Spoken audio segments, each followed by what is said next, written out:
অভিনয়ের চেয়ে ব্যক্তিগত জীবন নিয়েই হামেশাই আলোচনায় থাকেন টলিউড অভিনেত্রী শ্রাবন্তী চ্যাটার্জি।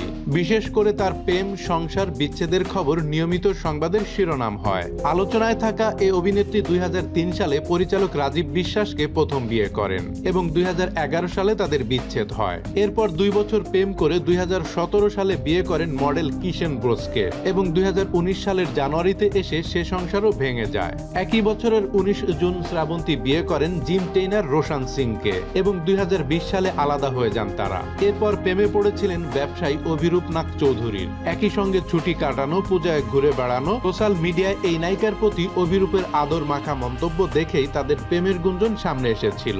এবার গুঞ্জন রটেছে অভিরূপকে ভুলে নতুন সম্পর্কে জড়িয়েছেন শ্রাবন্তী। ভারতীয় সংবাদ মাধ্যমের এক প্রতিবেদনে উঠে এসেছে এ তথ্য।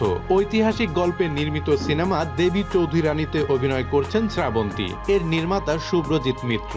শোনা যাচ্ছে তার সঙ্গেই শ্রাবন্তী বেঁধেছেন নিজের প্রাণ। অবশ্য এ নিয়ে মুখ খোলেননি অভিনেত্রী, তবে বদলেছেন সোশ্যাল হ্যান্ডেলে রিলেশনশিপ স্ট্যাটাস। সিঙ্গেল কেটে দিয়ে টাঙিয়েছেন কমিটেড। এদিকে শ্রাবন্তীর মতো চুপ করে আছেন শুভ্রজিৎ নিজেও, বলছেন না কোনো কথা। তবে দুই শিল্পীর এক ঘনিষ্ঠ সূত্র জানিয়েছে শুভ্রজিতের সঙ্গে শ্রাবন্তীর যে ঘনিষ্ঠতা তৈরি হয়েছে তা নাকি প্রেম। সবসময় আপডেট ভিডিও পেতে আমাদের চ্যানেলটি সাবস্ক্রাইব করে রাখুন।